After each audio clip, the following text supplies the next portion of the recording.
ಇವತ್ತು manual scavengers ಈ ವರ್ಗದ ಜನರಿಗೆ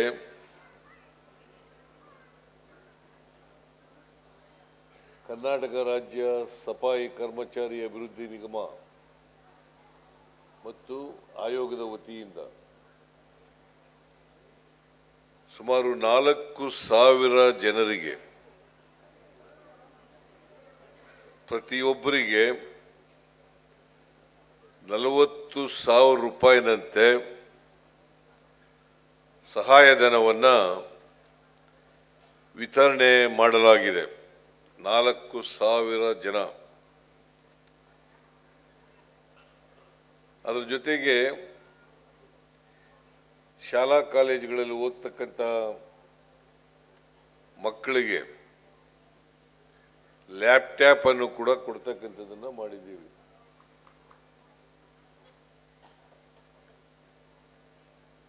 ಈ ಮ್ಯಾನ್ಯುಯಲ್ ಸ್ಕ್ಯಾವೆಂಜರ್ಸ್ ಇದು 1972ನೇ ಇಸ್ವಿನಲ್ಲೇ ಮಲವರ ಪದ್ಧತಿನ ನಿಲ್ಲಿಸ್ಬಿಟ್ರು. ಬಸವಲಿಂಗಪ್ಪನವರು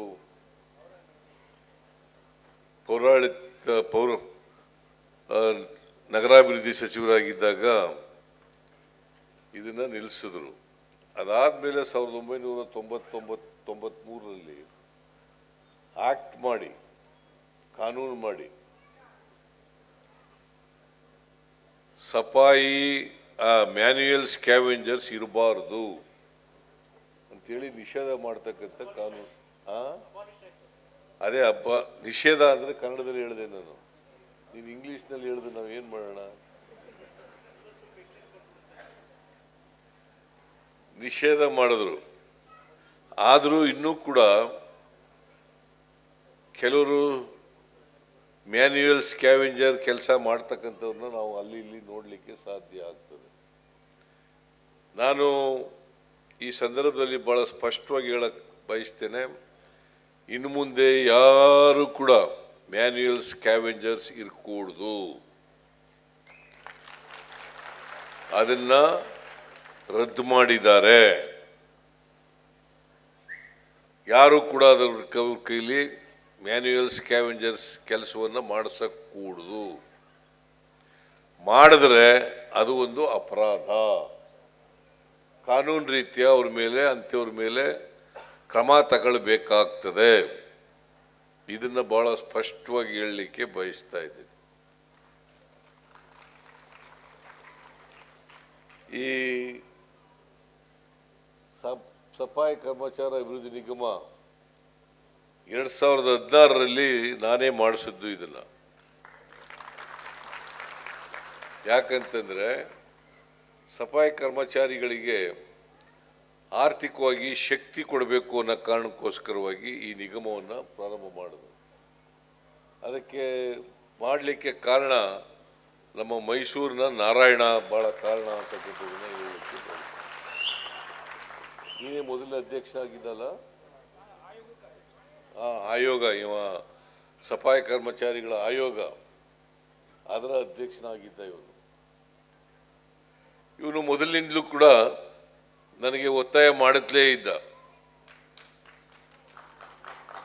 ಸಫಾಯಿ ಕರ್ಮಚಾರಿಗಳ ಬಗ್ಗೆ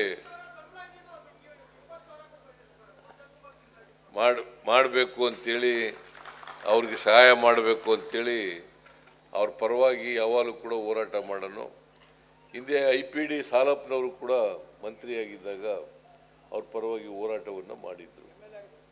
MLA ಕೂಡ ಆಗಿದ್ರು. ಗಾಂಧಿನಗರದಿಂದಲ್ಲ, ಬಿನ್ನಿಪೇಟೆಯಿಂದ MLA ಆಗಿದ್ರು. ಅವ್ರ ಮಗನೇ ಅವರು ಅಶೋಕ ಸಾಲಪ್ಪ. ಸೊ ನಾನು ಇದಕ್ಕೆ ಆ ನಿಗಮ ಮಾಡೋದ್ರ ಜೊತೆಗೆ ಈ ಗುತ್ತಿಗೆ ಆಧಾರದ ಮೇಲೆ ಕೆಲಸ ಮಾಡ್ತಿದ್ರಲ್ಲ, ಆ ಗುತ್ತಿಗೆ ಪದ್ಧತಿಯನ್ನು ರದ್ದು ಮಾಡಿಬಿಟ್ಟೆ ನಾನು. ಯಾರ್ಯಾರು ಪೌರ ಕಾರ್ಮಿಕರ ಕೆಲಸ ಮಾಡ್ತಾ ಇದ್ರು ಗುತ್ತಿಗೆ ಆಧಾರದ ಮೇಲೆ, ಅವ್ರಿಗೆಲ್ಲರಿಗೂ ಕೂಡ ರದ್ದು ಮಾಡ್ತಕ್ಕಂಥ ಕೆಲಸವನ್ನು ಮಾಡೋದು.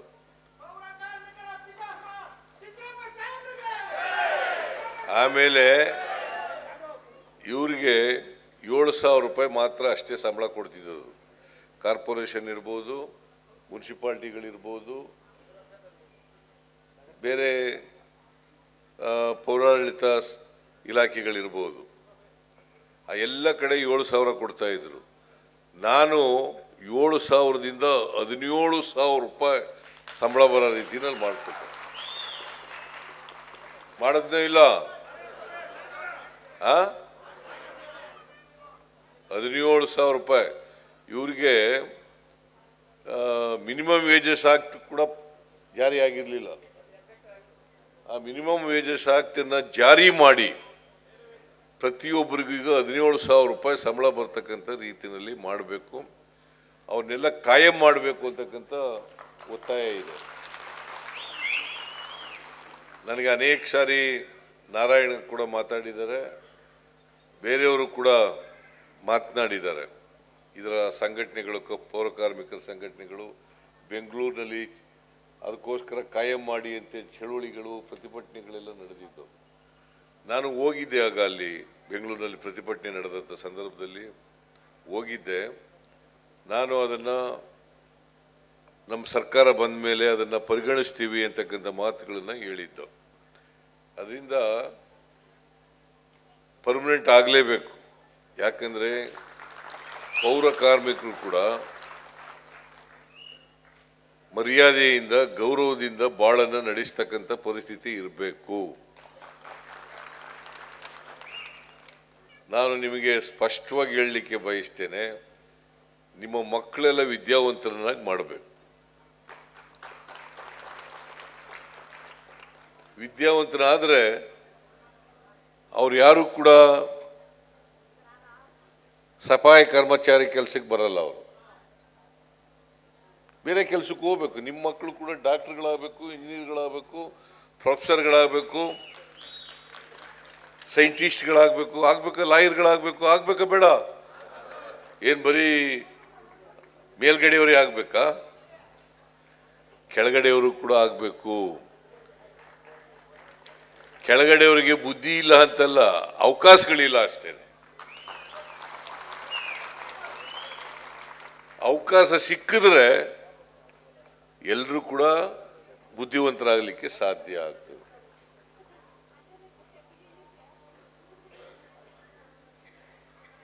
ಶಿಕ್ಷಣ ಸಿಕ್ಕಿದವರು ಮೇಲೆ ಬರ್ತಾರೆ, ಶಿಕ್ಷಣ ಸಿಕ್ತಿದವರು ಕೆಳಗಡೆ ಇರ್ತಾರೆ. ಅದಕ್ಕೆ ನಿಮ್ಗೆ ಅವಕಾಶ ಸಿಕ್ಕಲಿಲ್ಲ. ನಿಮ್ಮನ್ನೆಲ್ಲ ದಲಿತರು, ಅಸ್ಪೃಶ್ಯರು ಅಂತಂದ್ಬಿಟ್ಟು ದೂರ ಇಟ್ಟುಬಿಟ್ರು. ಸೊ ಈ ಕಾರಣದಿಂದ ಇವತ್ತು ನೀವು ಪ್ರತಿಯೊಬ್ಬರು ಕೂಡ ಯಾವುದೇ ಕಾರಣಕ್ಕೆ ಎಷ್ಟೇ ಕಷ್ಟ ಆಗಲಿ ನಿಮ್ಮ ಮಕ್ಕಳನ್ನು ವಿದ್ಯಾವಂತರನ್ನಾಗಿ ಮಾಡಲೇಬೇಕು. ವಿದ್ಯಾವಂತರಾದ್ರೇ ಗೌರವದಿಂದ, ಸ್ವಾಭಿಮಾನದಿಂದ ಬದುಕಲಿಕ್ಕೆ ಸಾಧ್ಯ ಆಗ್ತದೆ. ನೀವು ಕಷ್ಟಪಡ್ತೀರಿ, ನಿಮ್ಮ ಥರನೇ ಮಕ್ಕಳು ಕೂಡ ಕಷ್ಟಪಡಬಾರ್ದು.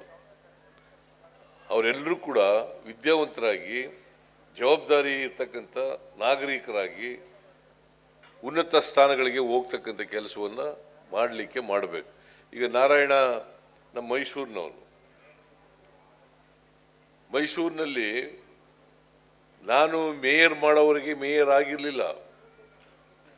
ನಾರಾಯಣನ ಮೊದಲನೇ ಮೇಯರು, ಸಫಾಯಿ ಕರ್ಮಚಾರಿ ಮೊದಲನೇ ಮೇಯರು, ಇಂಡಿಯಾದಲ್ಲೇ ಮೊದಲನೇ ಮೇಯರ್ ಮಾಡಿದೆ. ಅಷ್ಟೇ ಅಲ್ಲ, ಮೈಸೂರು ದಸರಾ ಮೆರವಣಿಗೆ ಇತ್ತಲ್ಲ, ನಾನು ಹೇಳಿದೆ, ನಾರಾಯಣನ್ ಕರೆದೆ, ನೋಡಪ್ಪ ನೀನು ನಡ್ಕೊಂಡು ಹೋಗ್ಬೇಡ, ಕುದುರೆ ಮೇಲೆ ಕೂತ್ಕೊ ಹೋಗ್ಬೇಕು. ಹಿಂದೆ ಮಹಾರಾಜರು ಕುದುರೆ ಮೇಲೆ ಕೂತ್ಕೊ ಹೋಗ್ತಿರಲ್ಲ. ಇವ್ರು ನಿಮ್ಮ ಅಪ್ಪ ಅಮ್ಮ ಕಸ ಹೊಡಿತಿದ್ರು, ನೀನು ಕುದುರೆ ಮೇಲೆ ಕೂತ್ಕೊಂಡು ಹೋಗ್ಬೇಕು ಅಂತೇಳಿ ಕುದುರೆ ಮೇಲೆ ಕೂತ್ಕೊಂಡು ಹೋಗಿ ದಸರಾದಲ್ಲಿ ಮೆರವಣಿಗೆ ಮಾಡಿಸ್ತಕ್ಕಂಥ ಎಲ್ಲ ಮಾಡಿಸ್ದೆ. ಆಮೇಲೆ ಶ್ರೀರಂಗಪಟ್ಟಣದಲ್ಲೂ ಕೂಡ ಮುನ್ಸಿಪಲ್ ಪ್ರೆಸಿಡೆಂಟ್ ಆಗಿದ್ರು, ಬೇರೆಯವರು ಕೂಡ ಆಗಿದ್ದಾರೆ, ಅದು ಬೇರೆ ವಿಚಾರ. ಬಟ್ ಮೈಸೂರಿನ ಮೊದಲನೇ ಪ್ರಜೆ, ಪ್ರಥಮ ಪ್ರಜೆ ಆದದ್ದು ನಾರಾಯಣ ಅಂತಕ್ಕಂಥದ್ದನ್ನು ಮರೀಲಿಕ್ಕೆ. ಆಮೇಲೆ ಸಫಾಯಿ ಕರ್ಮಚಾರಿಗಳಿಗೆ ಮನೆ ಕಟ್ಟಿಕೊಳ್ಳಲಿಕ್ಕೆ 7.5 ಲಕ್ಷ ರೂಪಾಯಿ ಸಹಾಯಧನ ಕೊಡ್ತಕ್ಕಂಥದ್ದನ್ನು ಪ್ರಾರಂಭ ಮಾಡಿದ್ದು ನಮ್ಮ ಕಾಲದಲ್ಲೇ. ಹಾಗಾಗಿ ಬಾಬಾ ಸಾಹೇಬ್ ಅಂಬೇಡ್ಕರ್ ಅವರು ಏನು ಹೇಳಿದ್ದಾರೆ, ಎಲ್ರಿಗೂ ಸಮಾನ ಅವಕಾಶಗಳು ಸಿಕ್ಕಬೇಕು, ಎಲ್ರಿಗೂ ಸಮಾನತೆ ಬರಬೇಕು, ಮತ್ತೆ ಸಮಾಜ ನಿರ್ಮಾಣ ಆಗ ಅಲ್ವಾ?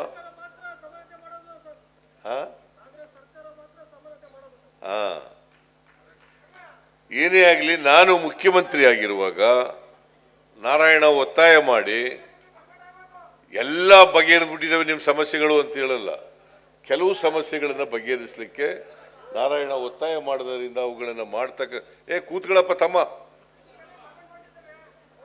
ಏನು ಹೇಳ್ತೇನೆ ಅದು ಹೇಳದ್ನೆಲ್ಲ ಯಾಕೆ ಕೂತ್ಕೋ,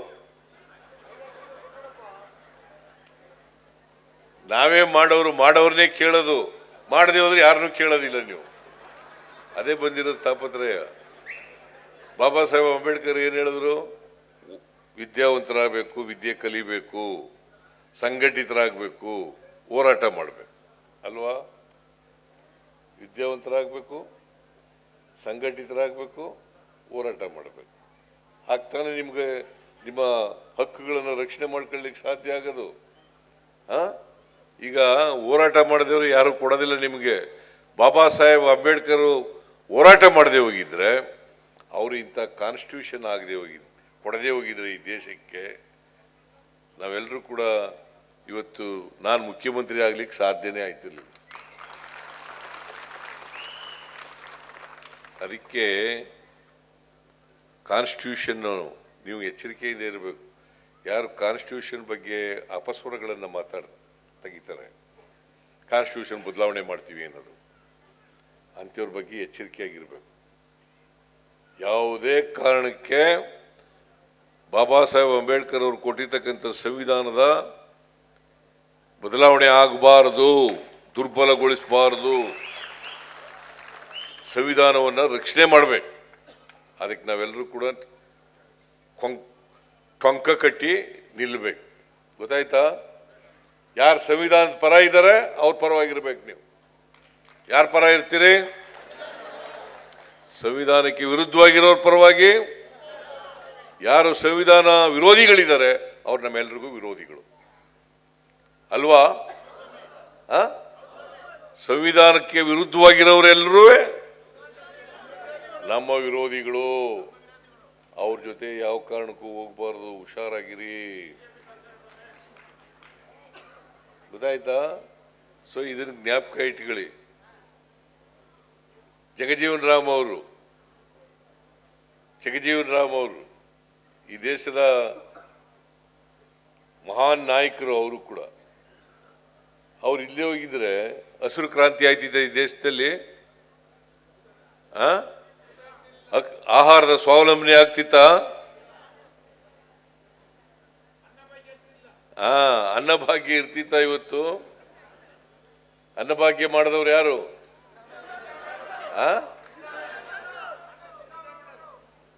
ಅನ್ನಭಾಗ್ಯ ಕಾರ್ಯಕ್ರಮ ಜಾರಿಗೆ ತಂದವರು ಯಾರು? ಅದೆಲ್ಲ ಜ್ಞಾಪಕ ಇಟ್ಕೊಳ್ಳಿ ಅಷ್ಟೇನೆ. ಈ ಇವರಿದ್ದಾರೆ ನಾಜೂಕ, ಇವ್ರಿಗೆಲ್ಲ ನೀವು ಸ್ವಲ್ಪ ಹುಷಾರಾಗಿರ್ಬೇಕು. ಎಲ್ಲ ಯಾರು ಸಂವಿಧಾನಕ್ಕೆ ವಿರುದ್ಧ ಮಾಡ್ತಾರೆ, ಸಂವಿಧಾನದ ವಿರುದ್ಧ ನಡ್ಕೋತಾರೆ, ಯಾರು ಬಡವ್ರ ಪರವಾಗಿರಲ್ಲ, ಅವ್ರ ಬಗ್ಗೆ ಗುರುತಿಸ್ಕೊಂಡು ಅವ್ರನ್ನ ವಿರೋಧ ಮಾಡ್ತಕ್ಕಂಥ ಕೆಲಸವನ್ನು ಮಾಡಬೇಕು. ಆಗ ಮಾತ್ರ ನೀವು ನಿಮ್ಮ ಹಕ್ಕುಗಳನ್ನು ರಕ್ಷಣೆ ಮಾಡ್ಕೊಳ್ಳಿಕ್ಕೆ ಸಾಧ್ಯ ಆಗ್ತದೆ. ನಾನು ಸಮಯ ಇಲ್ಲೇ ಇರೋದ್ರಿಂದ ಹೆಚ್ಚು ಮಾತಾಡಕ್ಕೆ ಹೋಗಲ್ಲ. ಇವತ್ತು ಎಲ್ಲ ಜಿಲ್ಲೆಗಳಲ್ಲಿರ್ತಕ್ಕಂಥ ಮ್ಯಾನ್ಯುಯಲ್ ಸ್ಕ್ಯಾವೆಂಜರ್ಸ್ ಅವ್ರಿಗೆ ಇವತ್ತು ಸಹಾಯ ಮಾಡ್ತಕ್ಕಂಥದ್ದನ್ನು ಮಾಡಿದ್ದೀವಿ. ನಾವು ಇಷ್ಟು ಮಾತ್ರ ಹೇಳ್ತೀನಿ, ಯಾರು ಅವಕಾಶಗಳಿಂದ ವಂಚಿತರಾಗಿರ್ತಕ್ಕಂಥ ಜನ ಇದ್ದಾರೆ ಅವ್ರ ಪರವಾಗಿ ನಾವು ಇರ್ತೇವೆ.